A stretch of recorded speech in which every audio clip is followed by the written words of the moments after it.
All right, so yeah, these three types of dose equivalent limits are what we will measure. Now you'll get your report back, and your badge report will give you your yearly, your quarterly, your yearly, and your lifetime to date dose, and those are all three going to be important. So let's start with the cumulative lifetime dose. Okay,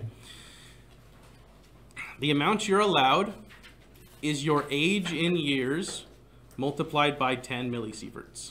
Okay, so up to this point in my life, I'm allowed up to 320 millisieverts. I'm 32 years old, okay? So I have 320 millisieverts of cumulative lifetime limit.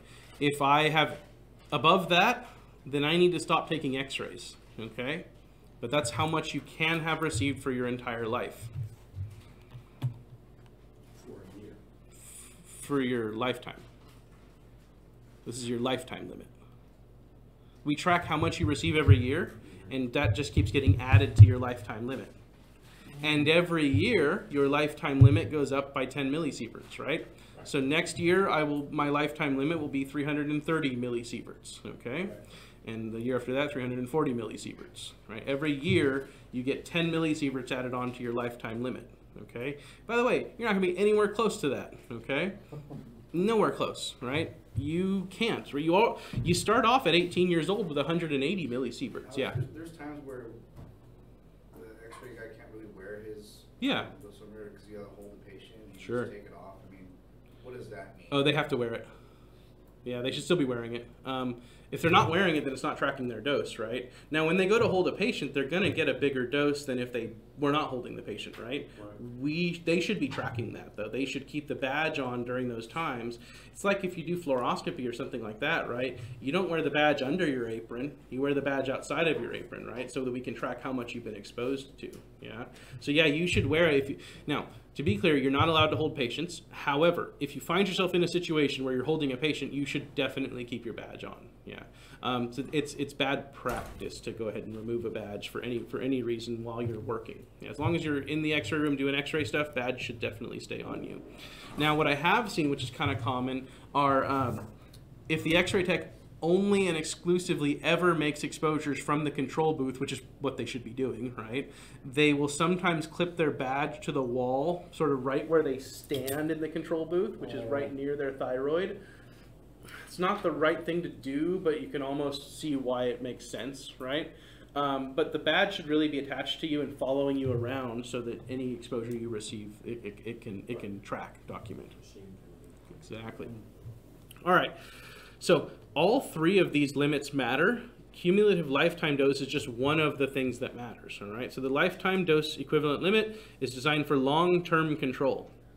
It does not protect young workers. Again, if you're 18 years old, you just turned 18, you go to work as an X-ray tech, you start off, if we have no other way of limiting you, you do have other ways of being limited, but if we only had this and you go out to work, right, your first year, if we didn't track anything else, you could receive 180 millisieverts in your first year, which is more than 3 times the yearly limit, okay? But you could do it if we didn't track it any other ways, okay?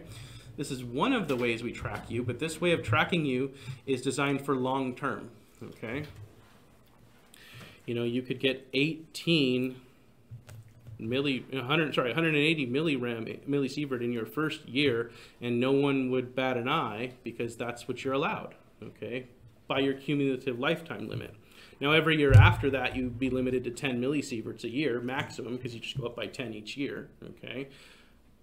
This is why this is not good for long-term control, or sorry, for short-term control. This is good for your lifetime control, right? If you're a radiographer working in like interventional radiology, things like that, you're getting lots of exposure. We want to add that up and see if you're getting too much over long periods of time. This is what the cumulative lifetime limit is for. And that's all it is you're just taking your monthly or your quarterly reports, and you're just adding them up over time for the entire time that you've worked as a radiographer.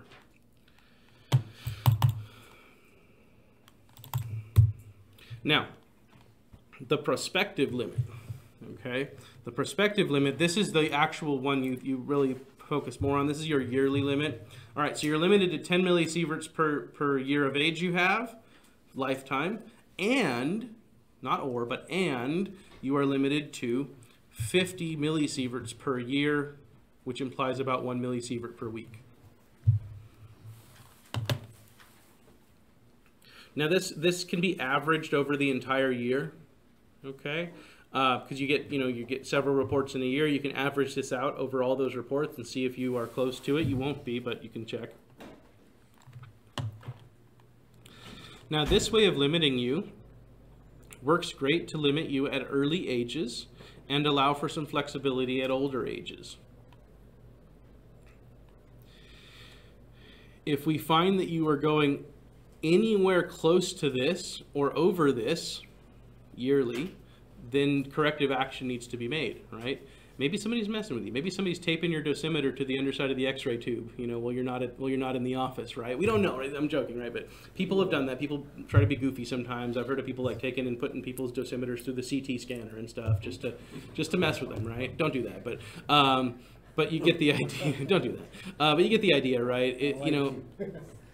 We want to know how much you've received in short periods of time. So we get quarterly reports on you. Every 3 months we get a report. That adds up over the year. We have your yearly dose at the end of the year. These are the two that are important for you. You have your cumulative lifetime limit. That's your age in years times 10 millisieverts.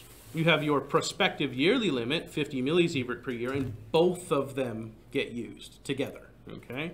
The cumulative limit keeps you controlled for long periods, your 30 or 40 years of career.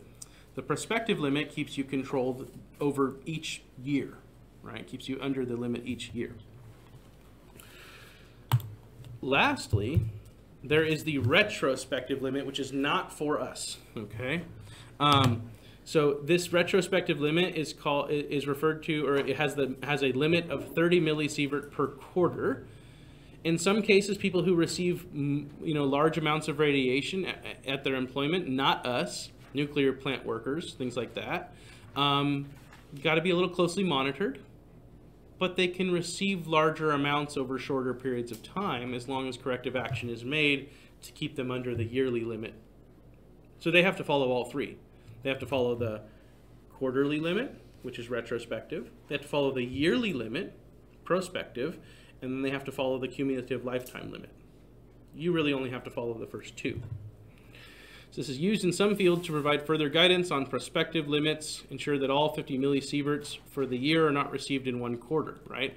So as a nuclear worker, you could get a lot of exposure. So if we didn't have this rule, a nuclear worker could get 49 millisieverts on their first day on the job and then spread out 1 millisievert over the next year, right? Just keep them away from all the nuclear materials for the next 364 days, right? That's not good. It's not good to get a lot of exposure at one time, okay? This will help keep them from receiving a lot of exposure over short periods of time, okay? So retrospective limit is designed for very short periods, quarters, 3 months at a time. Prospective is designed for the year, and lifetime limit is designed for your entire career. All three are important. You will not use this one though, because it's there. It's in the back of your heads. It's something that you are limited to 30 millisieverts per quarter retrospectively, but you don't even receive anywhere close to that. So we don't really bother with it. Okay, so all of these are important though. That's the point. And we never talk about restorative factors or how the body heals itself from exposure. We will. Okay. We will in upcoming modules, yeah. No, so we're going to talk, right now we're just saying here's how much you can receive, right? In upcoming stuff, we're going to talk about how much, how this affects you over long periods of time. So we talk about long-term and short-term effects of radiation, and we'll definitely get to that. We're going to have to do some groundwork of talking about biology, how cells work, how they get harmed, all that. So we got to do some groundwork first. That'll be in the third module. It's either second or third, but the upcoming radiation safety module, we'll discuss that. Yeah, in depth. Good. You guys are asking the right questions. Let's take, what's the time now? Just after 11-ish? Yeah, let's take a 10-minute break here. It's a good time to break, and we'll come back and we'll finish this up.